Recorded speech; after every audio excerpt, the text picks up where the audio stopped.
Sıralarla ilgili pek bir sıkıntı yok ama soğuk ortamlarda insanların zekasını daha çok çalıştırarak dair bir yazı okumuştum. Çok hoşuma gitmişti. Sıcak havada sınava girilmiyor. Terleme yüzünden kağıt ıslanabiliyor. Bu bir. Düşünce biçimin değişiyor.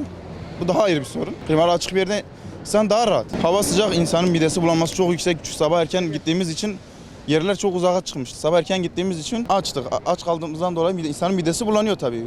Verdikleri şekerler de tatsız düşüyor durumdan dolayı, sıcak olduğundan. Sınavlar Aralık ve Ocak aylarında yapılmalı. LGS sınavına girdim. Ya sıcaklıktan dolayı tüm klimaları açmıyorlardı. Öyle neydi? Sınavlar biraz zor geçti bizim için, matematik, Türkçe. Sıralar bize göre küçüktü.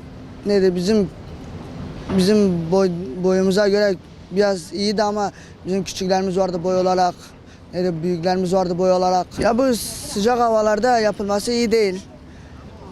Urfa'nın o da sıcaklığını biliyorsunuz. Şey üzerinden biraz daha erken yapsaydılar ya da geç yapsaydılar sıcağa girmeyecek şekilde Haziran değil de Mayıs, Nisan ayları ve Ağustos ve Eylül aylarında yapılması daha hoş olurdu, güzel olurdu. Sıraların okulla ilgili yapılması, okulların içinde yapılması daha güzel ama herkes kendi okulunda yapsa daha güzel olur. Herkes zorunluluk çekmez. Sınavlar yazın oluyor, hava çok sıcak. Biz sınavlara giriyoruz, bu sefer bunalıyoruz sıcaktan, soruları çözemiyoruz. Optik işaretlerken elimiz yapış yapış oluyor. Bunalınca sınavı kötü yapıyoruz.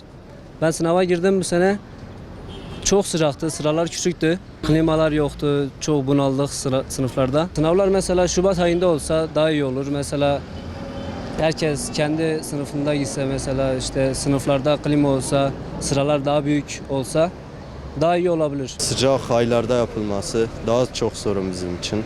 O zamanlarda sınava girdik. Bir de bu yıl deprem vurdu. Onun stresiyle bir sınav yaşadık. Yani açıkçası böyle. Daha serin aylarda, daha sıkıntısız, sorunsuz zamanlarda. Yok, klima yoktu zaten. Hiçbirinde klima yok. Klima olması lazım tabii yani. Sınavda yani o terden su içe zaten sınavı unuttuk. Şimdi benim TYT'den 150 puan veya 200 puan üstü almam lazımdı. Onu da yapabildik çok şükür. Şu an işte başka illere gidip oralarda sınavlara girmem lazım. Sınavlar genellikle sabah saat 10'da oluyor. Ben oraya en az bir gün önceden gitmem gerekiyor ve orada kalma yeri gibi bir şey yok. KYK'lara başvuru yapacağız. Onun için resmi sitelere giriyoruz. Ulaşmaya çalışıyoruz. Arıyoruz kendilerini, kaldırmıyorlar telefonlarını.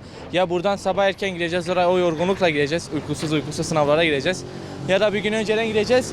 Şansımızı artık ya parkta yatacağız ya da gidip bir yurtta yapabilirsek kaydımızı yapıp bir gün orada kalacağız. Bizim girdiğimiz yerde klima vardı ama çoğu yerde klima yoktu. Ben kendi adıma sevinçliyim.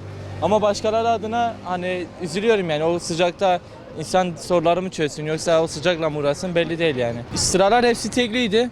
Biraz eskiydi ama yine idare ederdi yani. Bizim gittiğimiz yer lise olduğu için kolaydı bizim için de, ama başka yerlerinki çoğu ilkokul masaları olduğu için çocuklar anca oraya oturabiliyor. Biz gittiğimizde oturduğumuzda olmuyor yani.